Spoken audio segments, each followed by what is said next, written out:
How would you describe your music in terms of genre and sound?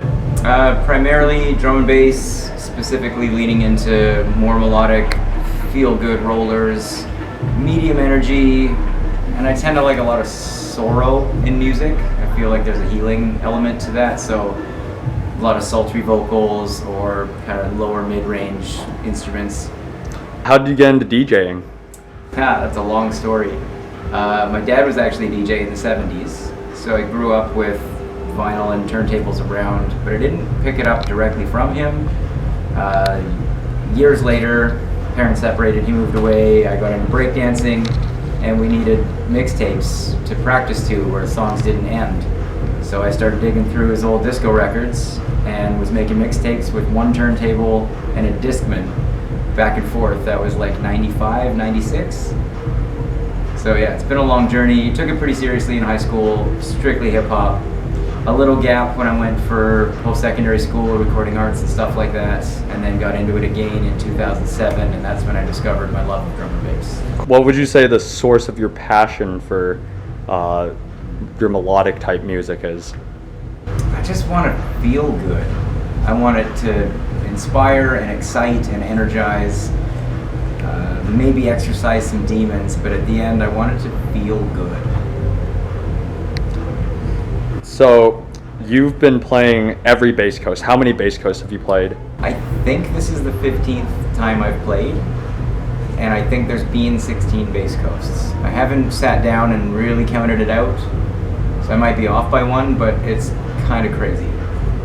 I feel super lucky. So you were there in the Squamish days then? I attended every bass coast. Damn, okay, Yeah. cool. The bass coast year 0, which was Festival Smestival, I wasn't at that, but I heard about it.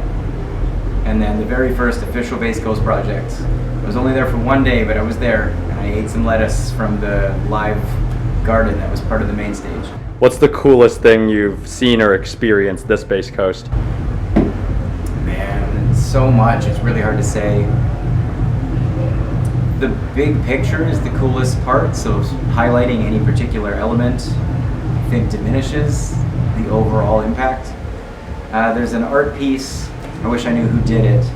It's like a magnetic box and a bunch of metal shapes, but they don't hang anywhere, and they obviously can't support each other's weight. So watching groups of people try and figure out where and how to hang which shapes, it was the perfect interactive art piece in my mind. Seeing people solve the puzzle and work together, that was really cool. What about of all of the bass coasts you've been to? What's your favorite memory?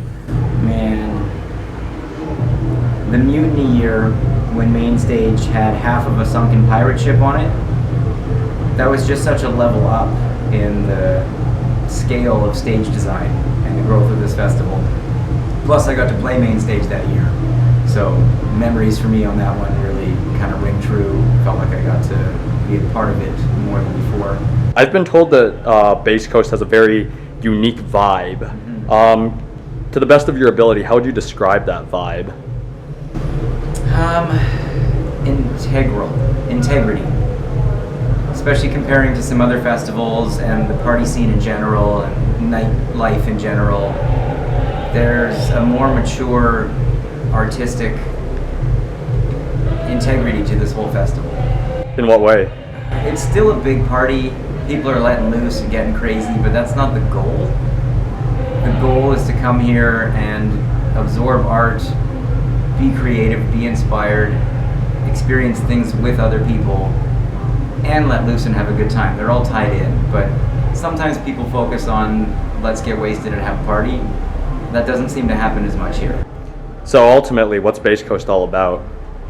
Bass Coast is about expressing yourself in so many ways, seeing other people find new ways and break through their own internal personal boundaries and inspiring each other. So you kind of touched on it a bit previously, but how is Bass Coast different from other similar types of festivals? Could you elaborate on that a bit more? Again, there's just sort of a mature sensibility here that I think really sets the tone. I can't help but say I feel like being run by women was a big part of that, especially from the beginning in the early days and all of the organic growth. and the attention to detail. Every single thing on site is a piece of art. Even if it's just functional, something will be done to make it fit in and be art and be part of the bigger picture. And that level of attention to detail spreads out throughout everywhere. Care, consideration, yeah, it's really good. What are some misconceptions that people have about Bass Coast? That it doesn't have something that they're interested in. I find a lot of people are like, oh, I really like this, and that's not there. But it is if you look for it. The variety that's actually happening is bigger than what a lot of people have heard of or have seen. And sometimes if you just turn around and look a little different, you're going to find that it is here also. Have you gotten a chance to experience Merritt, the town itself? I have a bit, because I'm here for the build and the teardown. I've got more time on either side, and you know, it's usually just a shopping run. But I've been out there, had brunch at a cafe, a couple restaurants. I used to get to go to the laundromat, which apparently closed. That laundromat was legendary. What do you like about Merritt or the Nicola Valley? Well, on a festival level, the location is fantastic. Coming from Vancouver, the drive here is so tolerable. Shambhala's too far. Playing Wicked Woods later, it's so far. Like, it's just a day of endurance to get there. Merritt is so nicely located. I also gotta say, the town seems to really welcome us. Like, having that big banner hung across the road. Anytime I do go to the store, people see whatever attire, I guess, makes me look like I'm here from Bass Coast. And they're stoked for it. They smile, they wave, they ask good questions. And some of the locals that have come in and volunteered, really good interactions. It just feels like they're happy we're here, and it's nice to feel welcomed. So where can people find your music? SoundCloud's the easiest place, the Willisist. I got Facebook and Instagram and the normal stuff, but everything's up on SoundCloud. All my previous Bass Coast sets are recorded there. There's a lot of music. So what do you like outside of EDM? Tell me a bit about yourself. Oh, I don't like the term EDM. Outside of festival cultures and music and stuff, I'm pretty obsessed with pinball, that's for sure. Oh, yo, so am I. Oh, get out of town. Hi. You want to pass through? So are you doing an interview? Yeah. It's No worries, no worries. Yeah, pinball's probably my main obsession these days. I do between 1 and 3 tournaments a week. Bought a machine last year, which was the most expensive thing I've ever bought, and kind of a silly purchase, but I don't regret it for a moment. Other than that, a lot of this leads into my real life too. I DJ in town, I go to a ton of shows, most of my friends are DJs. This is more than a getaway, this is kind of a lifestyle. I've noticed that I also play pinball, and I've met more people that play pinball here outside of the pinball scene than anywhere really. What's the connection between festivals and pinball? Wild. Okay, that's a neat question actually. A bit of a niche interest and something that connects people that otherwise don't have connections. At a pinball tournament, I look around. This is such a wild collection of bizarre weirdos, all in their own ways. And unity brings us together. Pinball is a shared thing. Festivals like this, every corner of life can be here and connect on our shared interests. And what is it about pinball that you like? What is that? The core of it?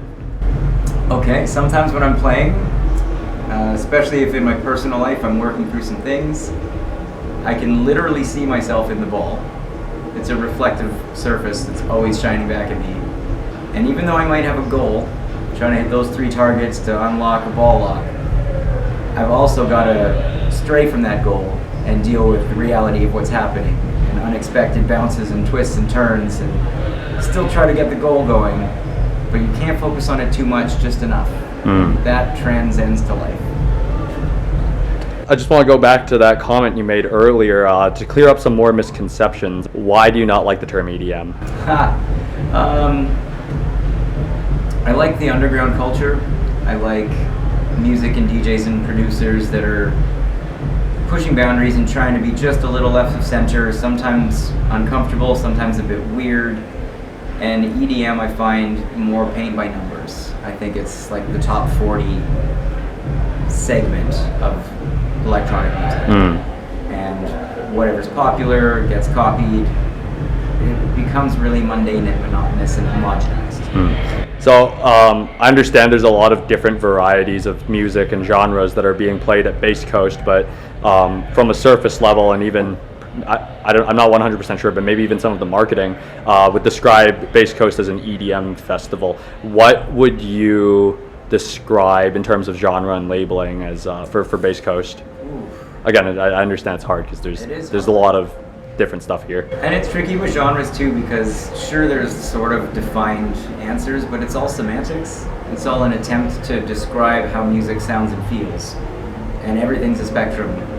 But forward-thinking, boundary-pushing, new music. More underground and more varied than maybe people think, and more varied than in previous years. We're at a time right now in electronic music where I think genres are being blended more than ever. You used to see this person is playing this kind of music, and this person is playing this kind of music. And some other festivals, a whole stage will be one or two genres or energies. And now it seems like most sets within the 60 or 90 minutes or whatever, they're going to ebb and flow and go through a bunch of different tempos and genres, and it's all merging into one bigger pot. And it's kind of a neat time to be around. Cool. Is there anything that you'd like to add? If you've never been to Bass Coast, you can read about it all you want. You can watch and ask people questions. You'll never really know what it is until you come here and experience it. And volunteer. Get involved. When you see it from the inside out, it's a whole different eye-opening experience and sense of satisfaction. And I like to end every single one of my interviews with this type of question. What is a fun fact about yourself? Doesn't have to be related to EDM or anything. Just what's a fun fact about yourself? Give me a second to pick one.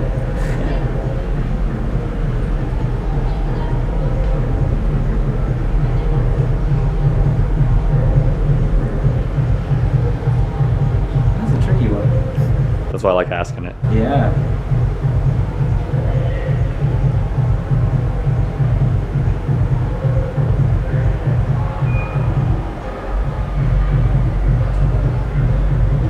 Damn.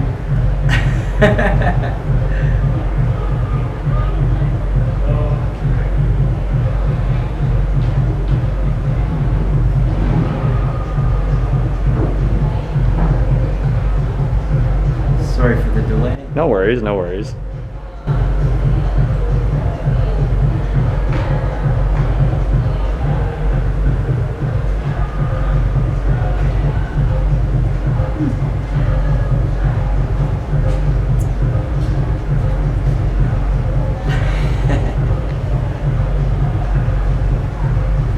Once in my early 20s at the Commodore, Fat Lip from the Far Side was doing a concert, and he pulled people up on stage to do the missing verses for Passing Me By, and I was lucky enough to be one of those people. So I got on stage and rapped to a sold out Commodore, Passing Me By from the Far Side, and that was a pretty major highlight in my life.